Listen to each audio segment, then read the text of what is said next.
네, 안녕하세요. 엘리트 학원 텍사스 플레이노 브랜치의 저스틴 김 원장입니다. 오늘로써 저희 웨비나는 3주째를 맞이했습니다. 영어와 한국어로 진행되는 웨비나에 매주 1000명 이상의 학생과 학부모님께서 참석해 주셔서 그 뜨거운 열기를 느끼고 또 한편으로는 책임감까지 느껴집니다. 저희는 약속드린 대로 코로나가 끝날 때까지 여러분과 함께하면서 매주 바뀌는 교육 정보에 대해 업데이트해 드리고 우리 자녀들을 성공의 길로 이끌 수 있도록 최선의 노력을 다할 것입니다. 오늘도 마찬가지로 질문이 있으시면 아래 Q&A 질문 내용을 적어주시고 저희가 준비한 게 많아서 아마 마지막에 어쩌면은 Q&A를 못할 수도 있는데 지금 다른 원장님들께서 그 실시간으로 답변을 해드리니까요. Q&A 질문 내용을 적어주시면 될 것 같습니다. 또한 미진한 부분이 있으면 가까운 엘리트 학원에 연락하셔서 문의하셔도 됩니다. 오늘의 주제는 홀리스틱 리뷰입니다. 한국어로는 포괄적 입학 사정이 되겠죠. 이 주제와 관련해서 UC의 SAT 정책에 대해서도 다시 한번 알아보고 또 우리가 어떻게 대처해야 할지에 대해서도 방법을 제시해 드리도록 하겠습니다. 우선 여러분들이 회사의 사장님이고 직원을 뽑는다고 가정을 해봅시다. 새로 뽑을 직원에 대한 희망사항이 있을 것입니다. 정말 일을 잘했으면 좋겠어. 기존 직원들과도 잘 어울릴 수 있으면 좋을 텐데. 그리고 회사 문화와도 잘 맞으면 금상첨화겠지. 어, 우선 여러분들이 그렇게 가정을 했을 때 이런 희망상을 갖고 직원을 뽑을 때 여러분들은 이러한 직원을 뽑기 위해 여러분들의 과거 경험치를 최대한 발휘할 것입니다. 예전에 이런 기준으로 이런 직원을 뽑아봤는데 너무 좋았더라 또는 반대로 아니었더라. 그래서 앞으로는 이런 기준은 매우 중요한 것 같아 또는 별로 중요하지 않은 것 같아. 뭐 이런 여러분들만의 고유한 경험에 의해서 중요하게 생각하는 요소들이 결정되어지고 또 바뀌기도 하고 또는 시간이 많이 흘러서 어느 시점이 되면 그동안의 시행착오를 겪으며 바뀌어왔던 요소들이 고정이 되어질 수도 있겠죠. 그리고 또한 여러 요소들이 있지만 그 중에는 조금 더 중요하게 보는 요소들이 있을 수 있고 또 조금 덜 중요하게 보는 요소들이 있을 수도 있을 것입니다. 그래서 이렇게 한두 가지 항목만을 고려해서 직원을 뽑는 것이 아니라 예를 들면 10가지를 놓고 가중치를 두면서 전체적으로 직원을 평가하는 것을 우리는 홀리스틱 리뷰 또는 대학에 적용했을 경우 포괄적 입학 사정제다라고 표현을 하는 것입니다.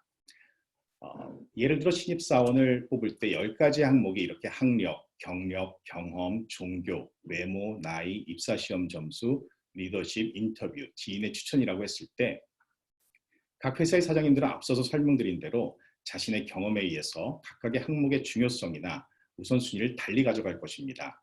여기서 보면 C회사 사장님은 홀리스틱 리뷰를 안 하시는 거죠. 난 무조건 입사시험 점수야 그러시는 거니까요. 자, 이렇게 사장님이 갖고 계시는 우선순위가 조금씩 다른데 이 우선순위를 어떻게 두냐에 따라서 합격과 불합격의 결정이 달라질 수 있겠죠. 서로 다른 5명이 세 회사에 똑같이 지원했을 경우에 A 회사에서는 이렇게 합격이 되고 B 회사에서는 이렇게 합격이 되고 입사시험 점수만 보는 C 회사에서는 이렇게 합격이 될 수 있습니다. 회사 사장님이 생각하는 중요도의 순위에 따라 당락이 결정되는 것입니다. 어떻게 보면 회사 사장님 마음이죠. 대학도 수십 년 동안 신입생을 뽑아오면서 우리 대학에는 이런 기준으로 신입생을 뽑았을 때 그 신입생이 성공적으로 대학 생활을 하더라라는 데이터가 있고 그 데이터들을 근거로 중요성이나 우선순위를 정해서 학생들을 뽑게 되는 것입니다. 대학들이 보는 항목들이 크게 보면 비슷한 항목들일 수도 있지만 각각의 항목들의 중요성이나 우선순위에 있어서는 대학마다 자신들의 경험에 의해서 조금씩 다를 수 있겠죠. 몇 개 대학의 예를 한번 들어보도록 하겠습니다. 여기서 가로 항목들을 보면 매우 중요하다, 중요하다, 고려 대상이다, 그리고 전혀 고려 대상조차도 아니다라는 항목으로 나눠집니다. 세로로 보면 첫 항목은 AP라고 보시면 되고요. 두 번째는 GPA, 세 번째는 SAT, 네 번째는 석차 이런 식으로 나눠집니다. MIT가 아카데믹적인 부분의 중요성을 조금 덜 본다고 하기보다는 이런 것들은 당연한 것들이고 오히려 캐릭터이라든지 퍼스널 퀄리티, 즉 성격이나 인성, 품성을 본다는 것을 더 강조하기 위해서 아카데믹적인 요소들이 한 칸 뒤로 간 것이라고 보시면 될 것 같습니다. MIT에 지원하는 학생들은 자신의 성격, 인성, 품성적인 부분을 지원서 어디에선가는 보여주는 것이 중요하겠죠. 다음은 USC입니다. USC는 성적 이외에는 에세이와 선생님들의 추천서를 중요하게 봅니다. 추천서를 이렇게 중요한 항목으로 내세우는 학교는 사실 흔치 않습니다. 그러므로 USC에 지원하는 학생들은 교사로부터 추천서를 받을 때 조금 더 신경을 써야 할 것입니다. 다음은 UCLA입니다. 앞선 USC에서는 추천서가 굉장히 중요하다고 했는데 UCLA는 추천서를 요구조차 하지 않는 것을 볼 수 있습니다. 그러므로 전혀 고려 대상에 두고 있지 않는 거죠. 또한 전혀 고려하지 않는 부분들이 몇 개 더 있는데요. 지원자가 UCLA 가는 흥미, 그러니까 저는 태어나면서부터 UCLA 가고 싶었었어요. 이런 거 아무리 얘기해도 전혀 고려하지를 않는다는 겁니다. 어, 또 레거시, 그러니까 부모가 UCLA 출신인 거 이런 거 전혀 보지 않습니다. 마지막에 인종, 이거 고려하지 않습니다. 이거는 고려하고 싶지 않아서 안 하는 게 아니라 캘리포니아에서는 인종을 고려해서 학생을 선발하는 것이 불법입니다. 이 부분에 대해서는 제가 조금 있다가 다시 한번 설명을 드리도록 하겠습니다. 버클리도 UCLA와 조금 차이는 있지만 가장 중요하게 생각하는 부분이 아카데믹적인 부분이고 에세이라는 것은 동일합니다. 여러분, 에세이의 중요성은 아무리 강조해도 지나침이 없습니다. 우리가 SAT는 몇 년의 시간을 투자하면서도 에세이는 알아서 쓰겠지 하고 자녀에게 그냥 맡기시는 경우가 있는데 에세이의 중요성을 생각하신다면 그냥 자녀에게 그렇게 맡겨서는 절대 안 됩니다. 저는 좋은 에세이가 합격과 불합격의 경계선상에 있는 학생들에게 합격으로 밀어주는 힘이 될 수 있다고 믿지만 그것만큼 중요한 또 다른 이유는 에세이를 잘못 쓰거나 주제를 잘못 잡아서 썼을 경우에 충분히 합격할 수 있는 학생들이 떨어지는 경우를 종종 봐왔기 때문에 에세이는 당락에 영향을 주는 너무나도 중요한 요소라고 생각을 합니다. 그러므로 꼭 가까운 엘리트학원 원장님께 가서 상담을 받으시면 좋을 것 같습니다. 매년 엘리트학원을 거쳐가는 학생들이 10,000명을 넘습니다. 저희는 엄청난 자료와 통계가 있고 그것을 바탕으로 학생들에게 정확한 방향을 제시해 주니까 학생들의 성공 확률이 높을 수밖에 없는 것이죠. 현재 11학년 된 학생들은 이미 지원서 작업을 시작한 학생들이 많이 있고 또 코로나 바이러스로 요즘 학생들이 시간이 많기 때문에 지금부터 대입 카운슬링과 에세이 작업을 시작하면 도움이 많이 될 것 같습니다. 하나 더 보면 UC 샌디에고이고요. 동일하게 아카데믹적인 부분과 에세이가 중요하다고 나와 있습니다. 나머지 5개 UC 학교들도 여기서 다 보지는 않겠지만요. 대체로 아카데믹적인 부분과 에세이의 중요성은 동일하게 나옵니다. 그러면 우리가 이렇게 볼 수 있겠죠.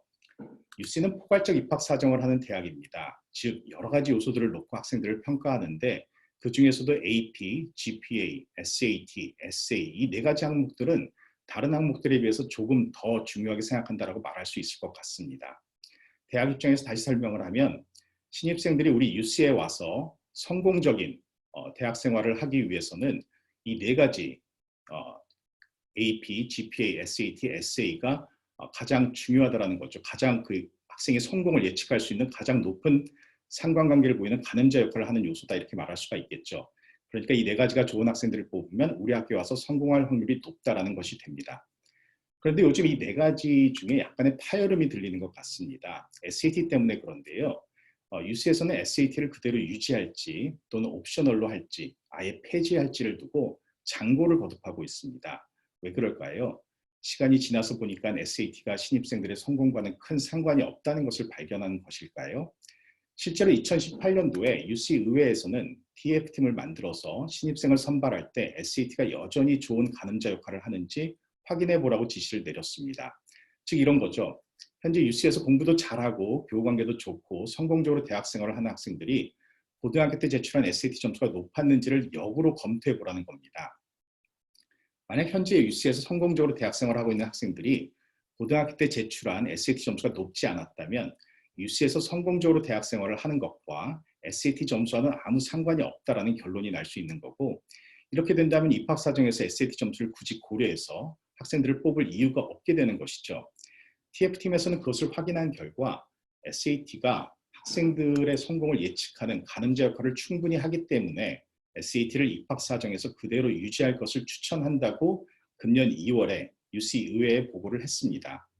SAT를 만드는 컬리지 보드도 어떤 결과가 나올지 초조해하면서 목 놓아 기다리고 있었는데 다행스럽게 원하던 결과가 나와서 한숨을 돌릴 수가 있었습니다.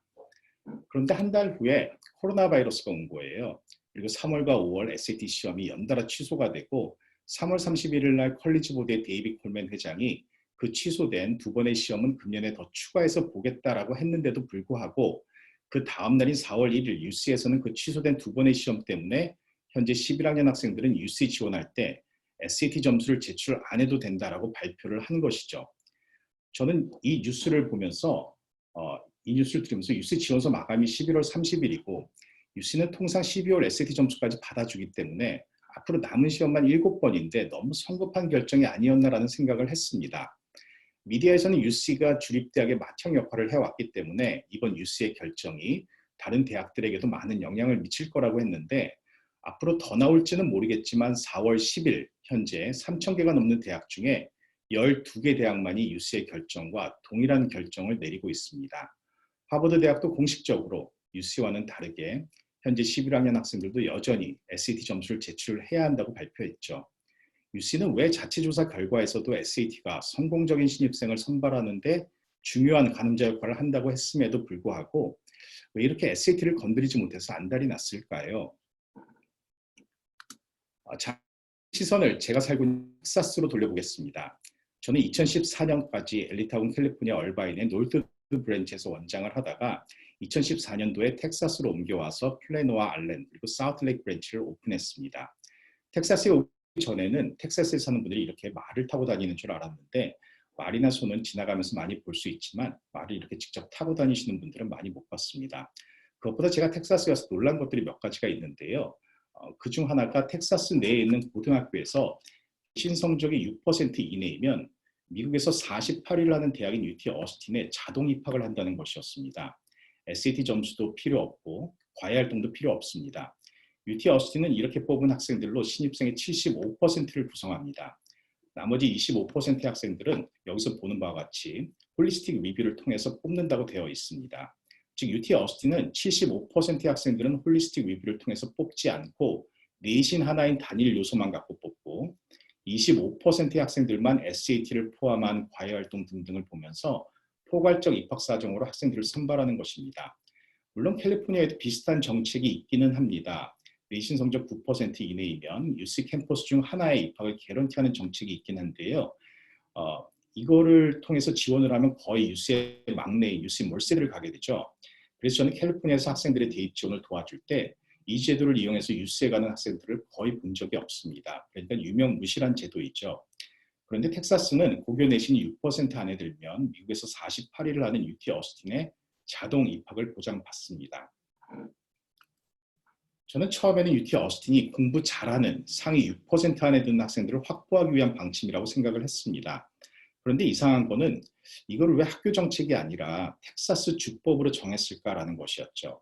곰곰이 생각도 해보고 또 이쪽 저쪽 막 찾아보다 보니까 이거는 공부 잘하는 학생들을 확보하기 위한 정책이라기보다는 특정 인종으로 치우치는 것을 막기 위한 정책이라는 것을 알 수 있었습니다. 부모님들께서 상위 6%면 공부 잘하는 동양 학생들에게 더 좋은 혜택이 아닌가요? 그래서 이 정책이 동양 학생들에게만 너무 혜택이 가서 곧 없어질 거라는데요 라고 물으시는 분들이 많이 계시는데요. 이거는 정확히 얘기하면 지금 질문하신 것과 정반대를 위한 정책이기 때문에 아마도 없어지지는 않을 것입니다 라고 제가 항상 답을 드립니다. 제가 살고 있는 동네가 달라스 북쪽, 여기 노란색으로 칠한 부분인데요. 여긴 동양 사람들이 많이 삽니다. 프리스코 지역은 학생들이 인도에서 학교 다니는 것 같다고 말할 정도로 인도 사람들이 많이 살고 알렌에는 중국 사람들이 많이 살고 한국 사람들도 이곳 달라스 북쪽 지역에 많이 삽니다. 또 어스틴 쪽이나 휴스턴 쪽에도 동양 사람들이 몰려서 사는 동네들이 있습니다.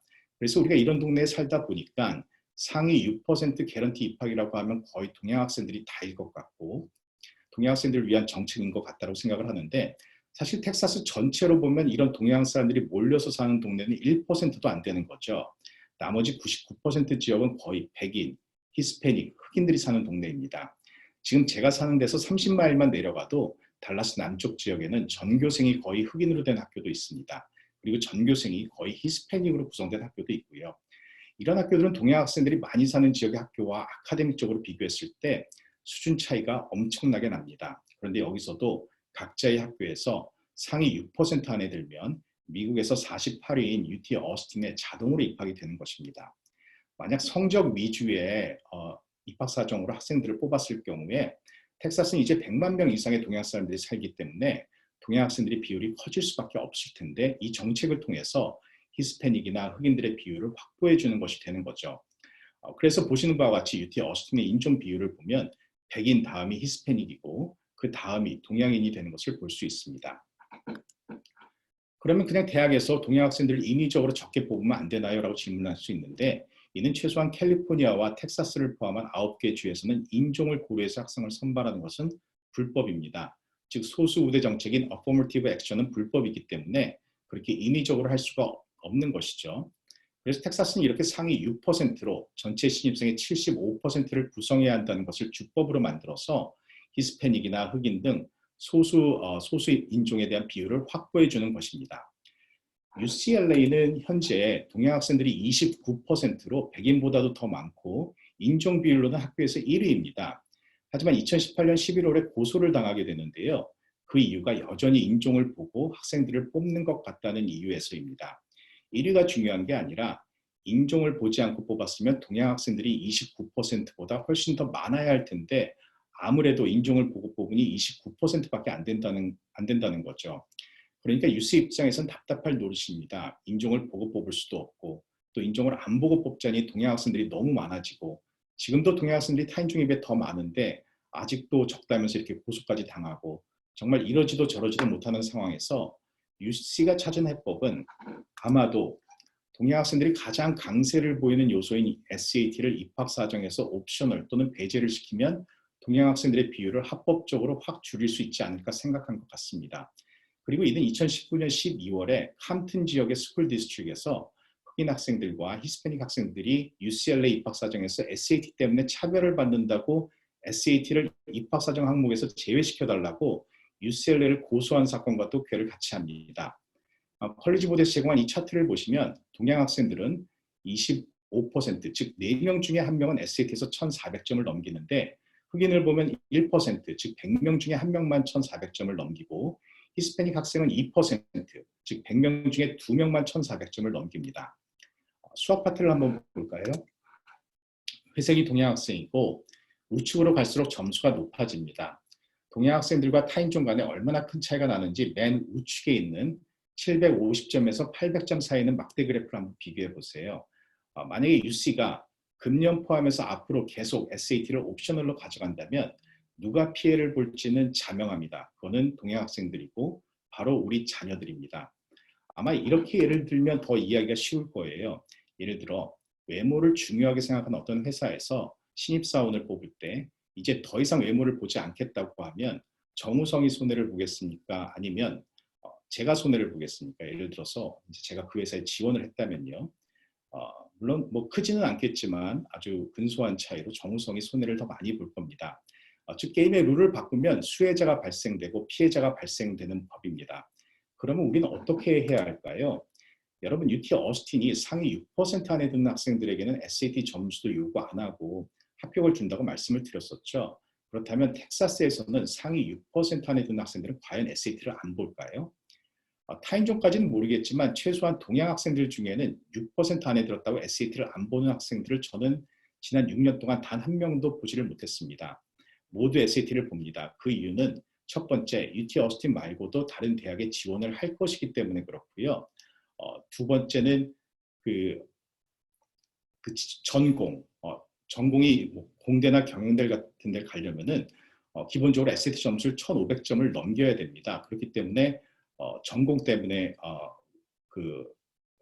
전공 때문에 이제 그렇게 되는 겁니다. 전공을 개런티를 안 해줍니다. UT 어스틴은 개런티를 해주는데 전공은 개런티를 안 해줍니다. 그래서 1,500점 이하를 받고 UT 어스틴에 공대나 경영대를 가는 경우는 거의 없습니다. 더군다나 SAT 점수를 제출 안 하고 UT 어스틴에 공대나 경영대에 가겠다고요. 저는 타인종까지 포함해서 그렇게 해서 합격했다는 이야기를 들어본 적이 없습니다. 그럼 우리는 어떻게 해야 되나요? UC나 다른 어떤 대학이 SAT를 옵셔널로 바꾸든 안 바꾸든 우리는 동요할 필요가 전혀 없습니다. 그냥 하던 대로 열심히 공부해서 SAT를 보고 좋은 결과를 얻어서 제출할 수 있도록 노력해야 할 것입니다.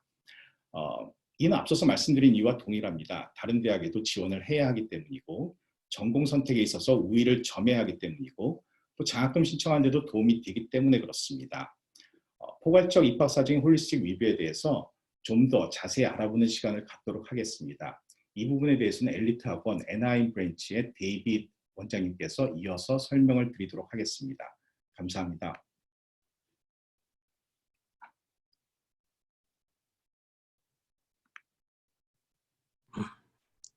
여러분 안녕하세요. 애나하임 스코로나 원장 데이빗 한입니다.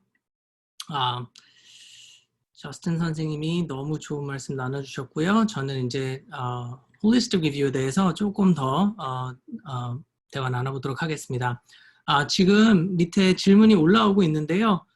지금 저스틴 선생님하고 저 말고도 다른 원장님들이 이 방에 다 들어와 계시니까요. 그분들이 답변해 주실 거예요. 혹시라도 저희가 끝에 가서 답을 못 하더라도 다른 원장님들이 이제 타입으로 다 답을 해주실 수 있으니까요. 계속 밑에다 질문해 주시면 저희들이 답변 해드릴 수 있도록 하겠습니다. 저번 주에 이어서 지금 이제 제가 2주 연달아 이렇게 하게 됐는데요. 이번 주는 포괄적 입학 사정에 대해서 미국에서 어떻게 보면 셀렉티브한 들어가기 힘든 대학교들이 제일 많이 쓰는 입학 사정 방법에 대해서 얘기를 해보도록 하겠습니다. 일단 미국에서 제일 들어가기 힘든 학교들 몇 가지 볼게요. 저는 사실 이 데이터를 학생들하고 학부모님들하고 이렇게 같이 쉐어하는 거는 자주 하지 않습니다. 왜냐하면 온라인으로 그냥 찾아보시면 금방 찾을 수 있는 데이터고, 물론 여기가 더 정리가 잘 돼 있긴 하지만 이게 이렇게 되게 뭐랄까 이 데이터를 같이 보고 나면 encouraging 하지는 않아요. 학생들이 굉장히 더 겁을 내고 이렇게 어려운데 내가 과연 할 수 있을까 이런 생각을 하는데요. 스탠포드 같은 경우에는 지금 미국에서 어떻게 보면 가장 들어가기 힘든 학교 4.4% 입학률을 보이고 있는데요. 스탠포드를 졸업한 어떤 기자가 재작년에 그런 기사를 썼습니다. 스탠포드는 몇 년 안에 입학률이 0%가 될 거다. 그만큼 어떻게 보면 조금 현실적이지 않은 입학률을 보이고 있는 학교들이 생기고 있어요. 그렇지만 본인이 직접 원한다면 꼭 어플라이를 해보라고 얘기를 하고 싶습니다. 왜냐하면 어플라이를 안 하면 합격률은 0%이기 때문에 무조건 어플라이를 하면 그래도 본인이 찬스가 있으니까요. 다음은 UC 학교들입니다. 저희들이 캘리포니아에 살기 때문에 UC를 그렇게 와 엄청난 학교들이다라고 생각하지 않는 경우들이 종종 있어요. 캘리포니아 사니까 또 부모님들이 UC 졸업생이신 경우도 많고 또 저만 하더라도 주변에 UC 졸업생들이 굉장히 많고 하다못해 뭐 은행에 가서 텔러를 만나도 UC 졸업생일 경우가 많고 저희는 저희 집 플러머도 UC 졸업생입니다. UC 샌디에고 졸업생이고 가드너도 UC 졸업생인데요. 그만큼 캘리포니아에 살기 때문에 UC를 졸업한 사람들을 많이 볼 수 있어요. 그래서 학생들이 그냥 어느 정도 하면 UC는 갈 수 있겠다 생각을 하는데 UC에 지금 여기에는 9개의 학교가 있는데요. 사실은 UC 시스템에는 10개의 학교가 있죠. UC 샌프란시스코는 언더그래주에이트 프로그램이 없기 때문에 UC 샌프란시스코는 여기에 포함이 되어 있지 않지만 여기 있는 9개 학교 중에 8개의 학교가 미국의 상위 100위 안에 드는 학교예요. US 뉴스 랭킹을 보시면 뭐 리버사이드는 거기 100위에서 조금 떨어질 때도 있고 들어올 때도 있고 하지만 거의 대부분 학교가 미국에서 엄청나게 많은 학교 숫자 중에 100위 안에 드는 학교이기 때문에 굉장히 좋은 학교고요. 특히 뭐 버클리나 LA 같은 경우에는 상위 25위 안에 드는 학교고 거기에 이제 얼바인, 데이비스하고 샌디에고하고 사나바바를 더하면 상위 50위 안에 드는 학교이기 때문에 UC를 준비하는 학생, 캘리포니아에 있는 학생이라도 좀 더 철저한 준비가 필요할 것 같습니다. 캘 스테이트 여기 지금 UC 이제 입학률인데요. 요 전에는 GPA하고 SAT 스코어였고요. 보시다시피 입학률이 조금 이렇게 많이 encouraging한 숫자는 아니에요. 그래도 아직 UC는 캘리포니아 학생들이 제일 갈 수 있는 좋은 학교 중에 하나고요. 캘 스테이트입니다. 올해는 캘 스테이트 세인트루이스 오비스포가 특히 엔지니어링 어플라이한 학생들이 굉장히 들어가기 힘들었던 학교인데요. 여기서 보시면 샌디에고 스테이트, UC 캘 스테이트도 어떤 학교는 굉장히 임팩트 돼 있고 캘폴리 세인트루이스 오비스포를 보면 unweighted GPA가 3.9 굉장히 높은 점수라는 걸 보실 수 있어요. 지금 엔지니어링 학교 때문에 슬로우 같은 경우에는 전체적인 에버리지가 굉장히 많이 올라가져 있는 상황이고요. 그래도 캘 스테이트 레벨에는 좀 더 들어가기 쉬운 학교들도 있다는 거죠.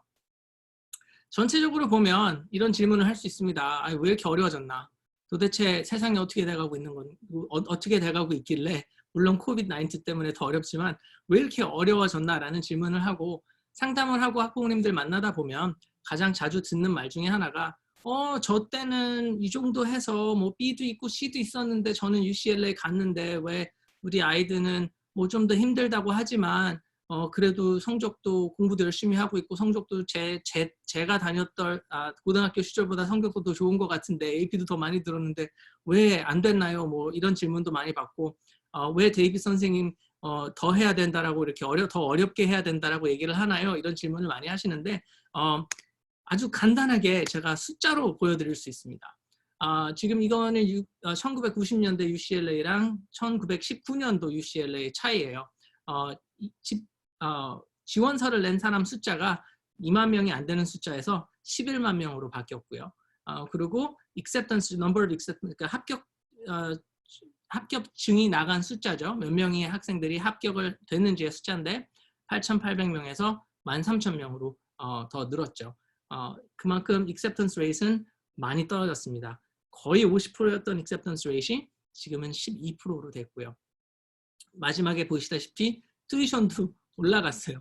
많이 올라갔습니다. 이거는 이제 룸 앤 보드 뺀 거죠. 기숙사나 이런 거 빼고 그냥 튜이션하고 fee만 합쳐서 가격인데요. 보시다시피 굉장히 많이 올라갔어요. 그런 질문들 많이 듣습니다. 왜 메이저를 정하는 거가 정하라고 얘기를 하느냐, 뭐 어떤 대학은 메이저를 보지 않는다고 했는데 그래도 왜 메이저를 알아야 하느냐. 메이저에 대해서 제가 상담도 많이 하고 메이저에 대한 세미나도 많이 했는데 그때마다 제가 얘기하는 게 튜이션이에요. 저희 부모님 세대나 뭐 제 세대만 해도 대학을 다니면서 메이저를 바꾸고 하면 튜이션이 내는 게 저거가 다였어요. 뭐 사립학교 다니신 분들은 많이 내셨겠지만 튜이션에 어떤 그런 부담이 없었죠. 메이저를 바꿔서 공부를 1년 더 한다 하더라도. 근데 지금 학생들은 대학을 졸업하고 풀타임 잡을 찾는다 하더라도 그 자기가 1년 더 학교 다니는 그 튜이션을 내질 못하는 경우가 더 많아요. 그렇기 때문에 더 고등학교 때 고민을 하고 생각을 하고 본인이 뭘 공부를 할지 더 잘 이해된 상황에서 대학에 어플라이를 하면 튜이션도 좀 세이브 될 수 있을 것 같습니다. 방금은 UCLA에 대해서만 봤는데요. 지금 이거는 좀 더 큰 픽처예요. 빅픽처. 미국에 있는 전체 고등학교 숫자입니다. 37,000개의 고등학교가 있고요. 미국에 있는 전체적인 대학교 숫자는 4,400개 정도 되고 있습니다. 지금 여기는 온라인 학교도 들어가 있고요. 커뮤니티 칼리지도 들어가 있고요. 저희가 얘기하는 셀렉티브한 칼리지가 사실은 저거의 큰 포션을 차지하지는 않아요. 네. 제가 재작년에 무슨 세미나를 준비하면서 궁금해서 미국 상위권 25위에 1년에 몇 명의 학생이 들어가는지를 더해봤더니 57,862명이더라고요. 그러면 미국에서 고등학교를 졸업을 하고 전교 1등을 한다 하더라도 미국의 상위 25위의 대학교에 안 될 확률도 있는 거예요. 그죠? 아이비리그는 보시다시피 1년에 들어갈 수 있는 학생 숫자가 15,000명이 안 되기 때문에 본인이 지금 다니는 고등학교에서 1등으로 졸업을 한다 하더라도 안 들어갈 확률이 더 큰 거죠. 물론 이게 되게 디프레싱한 데이터기는 한데 지금 이 37,000명의 학생 전교 1등, 37,000명의 전교 1등, 37,000명의 Senior Year President, 37,000명의 전교 2등이 있을 수도 있고요. 근데 이 37,000명이 됐다 하더라도 아이비리그도 안 되고 탑 25도 안 될 수 있는 이유가 이거는 지금 미국에 있는 고등학교 숫자예요. 상위 25%의 상위 25위 안에 드는 학교에 어플라이 할 때는 미국에 있는 학생들과만 비교하고 경쟁해서 갈 수 있는 대학교들이 아니에요. 중국에 있는 학생, 한국에 있는 학생, 뭐 브라질에 있는 학생, 뭐 하다못해 뭐 유럽에 있는 학생, 인도에 있는 학생, 전 세계에 있는 학생들 중에 최고의 학생들이 다 가고 싶어하는 학교들이 상위 25위 안에 들어가 있기 때문에 학교에서 잘했다. 우리 학교에서 테니스 캡틴이었고 우리 학교에서 상위 10% 안에 졸업했고 근데 왜 안 되나요? 이것만 봐도 이 숫자만 봐도 조금 이해가 될 수 있을 것 같습니다. 굉장히 제가 이 세미나 하면서 이 정보를 쉐어하는 걸 제가 아까도 말씀드렸다시피 좋아하지 않는데요. 가끔씩 울먹거리는 학생들도 있어요. 끝났구나. 나는 갈 수가 없는 것인가. 도대체 이제 내가 할 수 있는 게 무엇이 있나 이런 생각을 하게 되는데요. 이런 데이터를 보게 되면 제가 굉장히 좋아하는 드라마에 나오는 뭐 거기 이 드라마는 주인공이 여러 명이긴 하지만 거기서 제가 좋아하는 캐릭터 중에 하나인데요. Winter is coming. 그죠? college application도 분명히 아무리 시간을 벌려고 해도 12학년 초면 준비를 해야 됩니다. 이 어려운 데이터를 보고 기법할 수도 있겠지만 이 데이터를 보고 더 자기 자신을 챌린지해서 더 좋은 준비를 할 수 있는 거죠. 그렇죠? 미룰 수 없는 일이고 꼭 한 번씩 겪어야 된다는 일이라면 그만큼 더 잘 준비를 하고 대학 원서를 쓰기 시작하면 좋겠습니다. 아니면 계획이라도 시작을 하면 좋겠습니다. 이제 대학 원서 홀리스틱 리뷰에 대해서 좀 더 볼게요. 포괄적 입학 사정인데요. 보시면 어떤 딱 한 부분을 보고 거기에 정해져 있는 어떤 점수를 정해놓고 시작하는 것이 아니고요. 대학 애플리케이션 자체를 원서 자체를 그 학생의 스토리라고 생각을 하고 읽고 평가를 하는 거예요. 그렇기 때문에 혹시라도 어떤 한 부분이 어떤 학생이 운동을 잘 못했다 아니면 어떤 학생이 뭐 다른 과목은 다 잘했는데 스페니쉬만 잘 못했다 아니면 german만 잘 못했다 뭐 그 하는 어떤 잘 못한 부분이 있더라도 다른 부분에서 더 좋은 면을 보여줘서 그거를 이렇게 잘 커버할 수 있는 경우도 있습니다. 물론 양쪽 다 잘하는 학생과 비교를 하면 어려울 수는 있겠지만 그만큼 어떤 공평한 기회가 주어지는 거죠. 홀리스틱 리뷰를 쓰는 학교들이 거의 대부분 상위 학교들이고요. 홀리스틱 리뷰를 쓴다 하더라도 그 학교들이 좋아하는 것들은 있겠죠. 아까 저스틴 선생님이 몇 가지 이렇게 차트를 보여주셨는데요. 뭐 MIT가 제일 중요하다고 생각하는 것, UCLA가 중요하다고 생각하는 것, USC가 중요하다고 생각하는 것, 뭐 letter recommendation도 나왔고요. 거기서 그거를 모든 대학교들한테 받아서 이렇게 정리를 해놓은 겁니다. 저희 NACAG이라고 지금 위에 로고가 보이실 텐데 National Association of College Admission Counseling이라고 엘리트도 여기에 파트고요. 저희 디렉터 선생님들도 학원 원장님들도 여기 멤버인 분들이 많으신데요. 1년에 한 번씩 모여서 저희 이제 고등학교에서 대학교로 보내는 카운슬러들과 대학교에서 고등학교 애들을 리뷰하는 그 대학교 쪽 편, 고등학교 쪽 편 다 뭉쳐서 어떻게 하면 더 애플리케이션을 잘 읽을 수 있고 또 자기들이 어떤 연구를 했던 결과 발표도 하고 뭐 SAT 스코어에 대한 얘기도 하고 ACT에 대한 얘기도 하고 뭐 작년 같은 경우에는 저희 Varsity Blue 그 대학 치팅 스캔들이 있었죠. 그거에 대해서도 얘기를 하고 참 많은 문제에 대해서 얘기하고 또 플래닝도 하는데요. 대학교 쪽에서 온 카운슬러들한테 그 서베이를 한 거였어요. 그래서 그 서베이 한 그 모든 데이터를 모아서 봤더니 82.3%의 학교가 학교 성적이 제일 중요한 거라고 제일 중요한 것 중에 하나라고 얘기를 했어요. 저는 되게 놀랐던 게 이 82.3% 그러면 17.7%의 학교들은 성적이 중요하다고 생각하지 않는 거죠. 그 이유를 조금 이렇게 생각을 해보고 물어보니까 미국에 있는 대학교 중에서는 성적이 중요하지 않은 대학교들도 있더라고요. 왜냐하면 커뮤니티 칼리지도 있을 수 있고 물론 커뮤니티 칼리지도 성적 좋은 학생들을 좋아는 하겠지만 뭐 job schooling도 있을 수 있고 온라인 칼리지 중에서는 학생 그냥 리크루트 해갖고 학생이 이 학비를 낼 수 있는지 그거의 능력만 보고 뽑는 학교들도 있을 수 있고요. 요새 보면 뭐 late night TV에 보면 대학교 선전이 나오기도 하는데요. 뭐 그런 학교일 수도 있고요. 모든 학교가 학생들이 많아서 골라내는 학교들은 아니에요. 학생들이 너무 필요한 학교들도 꽤 많더라고요. 65%의 학교들은 strength of curriculum, 그러니까 얼만큼 어려운 수업들을 들었는지, 그리고 56%의 학교들은 아직도 SAT, ACT가 가장 중요한 것 중에 하나라고 얘기를 했고요.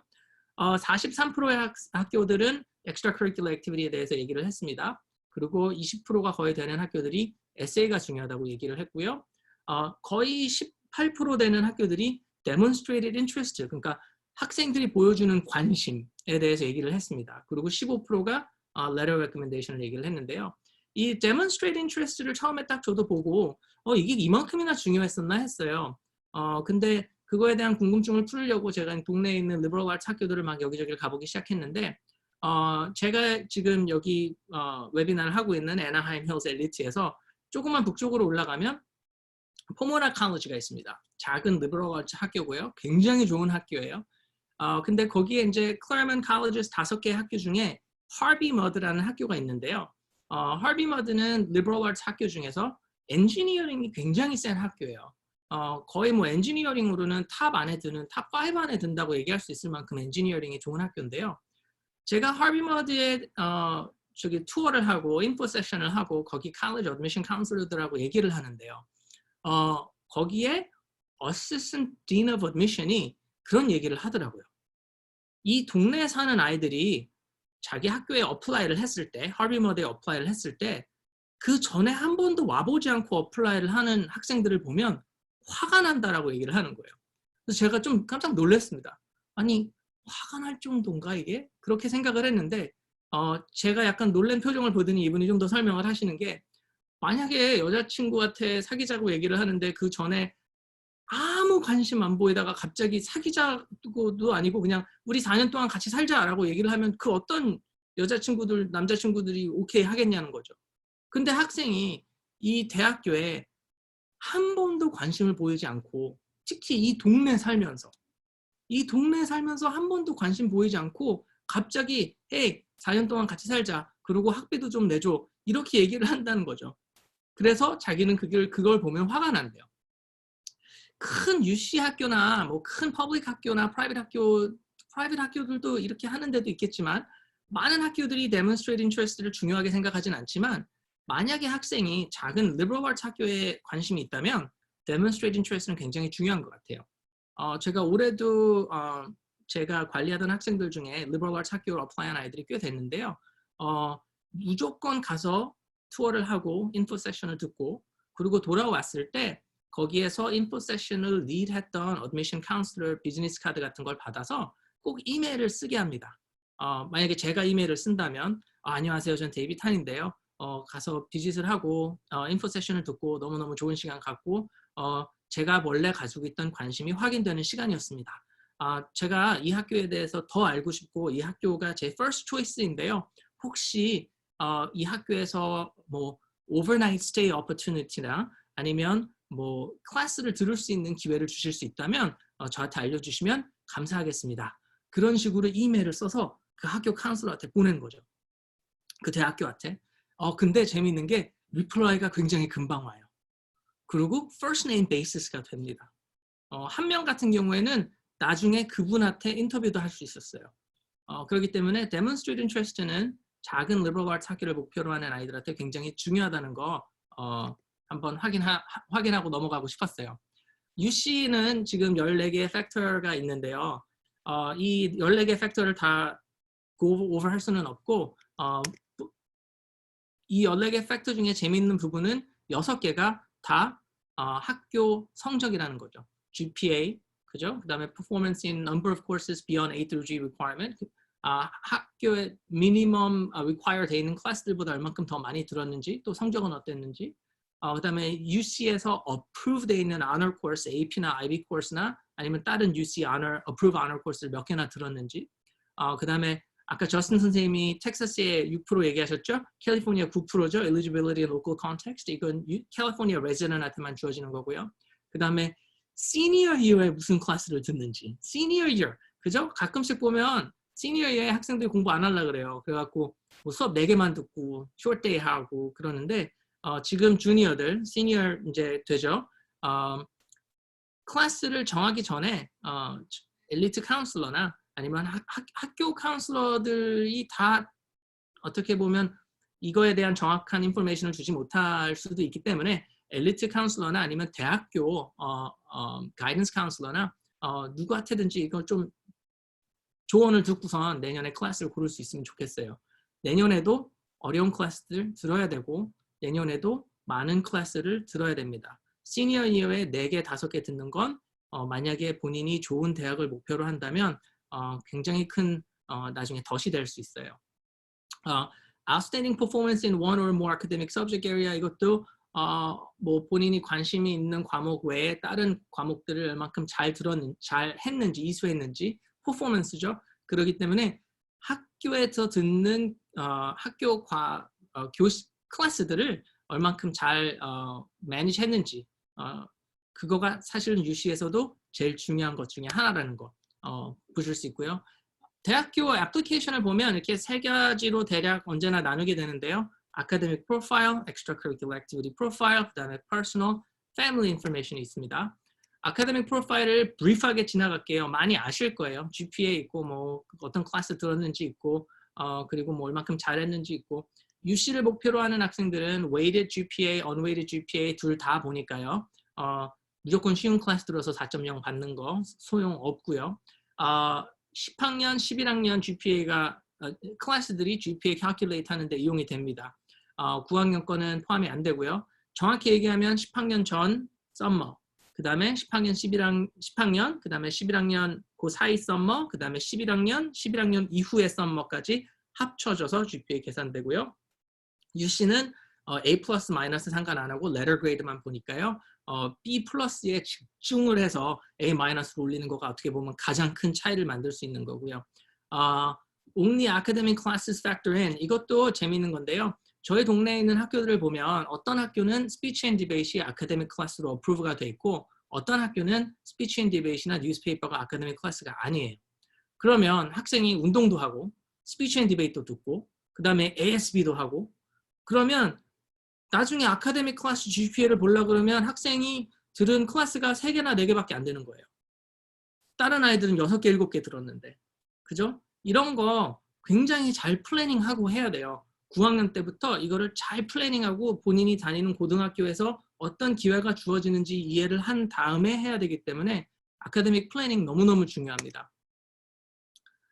테스트 스코어는 뭐 SAT, ACT 있고요. SAT subject test는 required 아니고요. 이제는 이거는 UC에 대한 겁니다. 지금 private school도 required 돼 있는 학교가 이제 없어요. 왜냐하면 MIT하고 caltech도 드롭했기 때문에요. 그치만 엔지니어링 메이저 아니면 어떤 학교의 경우에는 뭐 BAMD 프로그램이나 뭐 PA 프로그램 같은 데 어플라이하는 아이들은 subject test가 있는 거가 recommended 되어 있는 경우가 있습니다. 그 다음에 SAT를 여러 번 본 거, 그거에 대해서 퍼니시 되지 않는다는 거. 그리고 나서 UC는 SAT 스코어가 만약에 3개가 있으면 그 중에 제일 높은 점수를 본다는 거죠. 만약에 처음에 봤을 때 매트 점수가 제일 좋았고 두 번째 봤을 때 매트 점수가 그만큼 좋지 않았지만 두 번째 점수, 전체 점수가 첫 번째 점수보다 더 높으면 두 번째 점수를 쓰게 됩니다. UC에서는. 그거는 UC 내에서 비교 평가할 때 그런 거고요. UC는 슈퍼 스코어를 쓰지 않습니다. 그죠? 프라이빗 스쿨 USC 같은 경우에는 슈퍼 스코어를 써요. 그래서 첫 번째 본 시험에 매트 스코어가 제일 높았고 두 번째 시험이 리딩 스코어가 제일 높았으면 제일 높은 매트 스코어랑 제일 높은 리딩 스코어를 합쳐서 슈퍼 스코어를 씁니다. 스코어 초이스는 UC하고 스탠퍼드, 예일 뭐 이런 학교들은 안 해주고요. 이거는 칼리지 보드 웹사이트 가면 북클렛처럼 나와 있는 PDF 파일이 있어요. 미국에 있는 모든 대학교가 어떻게 SAT 점수를 보는지, 리뷰하는지 거기 가면 볼 수 있고요. 아니면 로컬 원장님들한테 물어보세요. 이거 제가 저번 주에 썼던 파일인데요. 제가 이번 세미나를 준비하면서 게을러서 다시 갖고 온 건 아니고요. 정확하게 한 번 더 짚고 넘어가려고 그래요. 이거는 UCLA 2019년도에 UCLA에 어플라이 했던 사람들의 평균점이고요. 이거는 2019년도에 UCLA 어플라이하고 accept 된 학생들의 평균점이에요. GPA 보시면 제일 위에 fully weighted GPA 토탈이 4.34가 25th percentile이고 4.68이 75th percentile이에요. SAT 스코어도 굉장히 높죠. 근데 재밌는 건 UCLA 웹사이트에 가서 들여다보면요. SAT 스코어는 같아요. 근데 GPA가 달라요. 그죠? 이건 정확히 얘기하면 이건 UCLA 웹사이트이 아니고요. University of California 웹사이트이에요. 애플리케이션 넘버도 같고, admit 넘버도 같고, acceptance rate도 같고, 딴 건 다 같은데 하이스쿨 GPA만 굉장히 차이가 나요. 제가 저번 주에 말씀드렸지만 여기는 capped weighted GPA라고 8th semester까지만 weighted class로 카운트 해주는 거예요. 여기는 fully weighted GPA니까 이거의 max, 여기에 최고의 좋은 fully weighted GPA는 5.0이겠지만 여기에 나와 있는 cap weighted의 maximum score는 5.0이 아니에요. 제가 이거를 또 짚고 넘어가려고 했던 게 학부모님들이 언제나 이거에 대해서 실수를 많이 하세요. 하다못해 저는 다른 카운슬러들이 이 점수 보고 학생들한테 야, 너 UCLA 충분히 될 수 있어. 걱정하지 마. 이런 것도 본 적이 있어요. 그거는 아주 크게 실수하는 거죠. 왜냐하면 지금 이 GPA는 학생 트랜스크립트, 학교 성적표에 나와 있는 GPA랑은 다른 GPA예요. 따로 계산을 해야 되는 겁니다. 그렇기 때문에 내년 클래스 듣고 지금 UC GPA 계산하고 이런 거 헷갈리면 누구한테 물어보세요. 아카데믹 프로파일 다음에 이제 extracurricular activity profile입니다. extracurricular activity profile을 보면 뭐 클럽, 뭐 다른 뭐 커뮤니티 서비스나 뭐 특별 활동 모든 게 다 포함되어 있죠. 운동도 있고 음악도 있고 미술 하는 학생들도 있고 다른 스페셜 프로젝트 하는 학생들도 있고 뭐 여기에서 뭐 대학교에 가서 클래스를 더 뭐 클래스가 아니죠. 대학교 서머 캠프를 들었다든지 아니면 리서치를 했다든지 뭐 여러 가지 아주 여러 가지 예가 있겠죠. 저는 제 학생들 중에는 제일 재밌었던 extracurricular activity는 올림픽 가는 학생이었는데요. 이 친구는 서머 윈터 올림픽을 다 갔어요. 아주 어마어마한 학생이었죠. extracurricular activity를 얘기를 하면 특별활동을 하면 모든 학생들이 well-rounded 돼야 된다고 생각을 하세요. 그럼 운동도 잘해야 되고 피아노도 잘해야 되고 아주 typical한 어떤 프로파일을 얘기해 보자면 테니스 치고 그 다음에 피아노 하고 그 다음에 병원에서 발렌티어링 하는 그죠? 굉장히 well-rounded 돼 있는 학교에서 GPA 관리하고 그 다음에 SAT는 엘리트에서 했으니까 점수가 좋을 거고 아주 well-rounded 된 그러면 이 well-rounded 된 프로파일을 가지고 모든 좋은 학교에 입학을 할 수 있냐? 또 꼭 그건 아니에요. 왜냐하면 Ivy League 같은 경우에는 well-rounded 돼 있는 freshman 학생을 원하는 게 아니고요. well-rounded 돼 있는 freshman 전체 클래스를 만들기 원해요. well-rounded 어느 정도 되면서도 음악에 관심이 있는 애 뭐 한 20명, 과학에 관심이 있는 애 뭐 한 80명, 컴퓨터 사이언스 중에서도 뭐 사이버 시큐리티에 관심 있는 애 한 10명, 뭐 운동에 잘하는 애 뭐 한 30명, 뭐 이런 식으로 이렇게 다 다른 아이들을 뽑아서 전체적으로 밸런스가 잘 맞는 well-rounded 클래스를 뽑는 게 목표지 다 잘하는 애를 500명 딱 오케이 완벽해 이렇게 생각하지 않는다는 거죠. 그렇기 때문에 extracurricular activity를 할 땐 어떤 한 분야의 특출난 거를 보여줄 수 있는 거가 훨씬 더 좋습니다. 특히 최고의 아이비리그나 뭐 탑 학교를 목표로 하는 학생이라면 그렇게 준비를 하는 거가 더 좋을 것 같아요. 다른 저번 주에 저희 제이 선생님 라스베가스의 제이 원장님이 extracurricular activity에 대해서 어떻게 이거를 잘 만드는지에 대해서 얘기를 하시면서 리더십에 대해서 얘기를 했죠. 정말 뭐 너무 중요해요. 액티비티를 하면서 리더십을 갖는다는 거는 어떻게 보면 그 학생의 원서에 생명을 불어넣을 수 있는 첫 번째 단계인 것 같아요. 그래서 꼭 리더십에 대해서 신경 쓰면서 extracurricular activity 하시면 좋을 것 같고요. 마지막이죠. personal하고 family info예요. 그러니까 학생의 경제적인 것도 보고 학생의 경제적인 건 아니겠죠. 학생 그 가족의 경제적인 것도 보고 그 FGC는 First Generation College Bound 학교예요. 그래서 그 집안에서 제일 처음으로 대학 가는 학생이라면 그것도 굉장히 스페셜 케이스로 보고 학생을 더 점수를 주는 거죠. 더 집중해서 보게 되는 거죠. 그 학생을. 학부모님이 한국이나 중국이나 이런 다른 나라에서 대학을 다니셨어도 다 First Generation College Bound로 apply 하면 안 돼요. 정말 그 집안에서 어떤 한 사람도 대학 과정을 졸업을 하지 못했을 때 그때 First Generation College Bound가 되는 거예요. 가끔씩 우리 엄마는 한국에서 대학을 다녔으니까 저는 First Generation College Bound 할게요 라고 얘기하는 아이들이 있는데 그러면 절대 안 됩니다. 그 다음이 Employment하고 Family Responsibility인데요. 사실은 이거는 합쳐지면 더 큰 작용을 하는 것 같아요. 집안의 자기 family를 부양하기 위해서 자기 가족 부양을 위해서 일을 하는 학생이면 이게 굉장히 큰 팩터로 작용할 수 있습니다. 그냥 일하는 거 사실은 그렇게 크게 작용되지는 않지만 뭐 아무것도 안 하고 집에 있는 것보다는 낫죠. 그렇지만 일을 하면서 그냥 자기가 용돈벌이로 일하고 뭐 돈 번 걸로 맛있는 거 사 먹고 엄마가 사준 차에 기름 집어넣고 뭐 이제 그거가 다인 경우에는 employment가 물론 아예 없는 것보다는 낫겠죠. 그렇지만 employment 말고 다른 액티비티가 있으면 다른 액티비티를 하는 거가 더 좋을 수도 있어요. disability도 disability 때문에 자기가 못했던 거에 대한 이해가 되는 거지 자기가 disability가 있다 그래서 대학 가는 거가 쉬워지는 거는 꼭 아닙니다. 그렇죠? personal hardship도 이제 에세이에 대해서 얘기하면서 얘기를 할 거고 그 다음에 personal quality도 에세이에 대해서 얘기를 하면서 조금 더 얘기를 나눠볼게요. 지금 세미나를 한국말로 하니까 꼭 이 얘기를 해야 될 것 같았어요. First generation immigrant family, 지금 첫 번째 이민 온 가족들, 그 가족들을 얘기를 했을 때 자기 부모님이 미국에 처음에 와서 얼만큼 고생하셨고 그것 때문에 자기가 얼만큼 그 부모님의 희생을 받기 때문에 더 열심히 했고 그래서 자기는 좋은 대학에 가서 공부를 하고 또 딴 사람들 돕고 싶습니다. 그 스토리는 아마 대학 원서 읽어보신 분들은 다 아실 거예요. 수도 없이 읽었습니다. 특히 캘리포니아에서 대학 원서 읽으신 분들은 수도 없이 읽으셨을 거예요. 왜냐? 여기 캘리포니아가 이미그랜트 패밀리가 제일 많은 데 중에 하나거든요. 그렇기 때문에 웬만하면 이거에 대한 에세이 토픽보다는 좀 다른 토픽을 잡을 수 있으면 좋을 것 같아요. 물론 이 스토리를 통해서 자신의 다른 캐릭터나 자신의 다른 인트레스트를 얘기할 수 있는 거면 좋아요.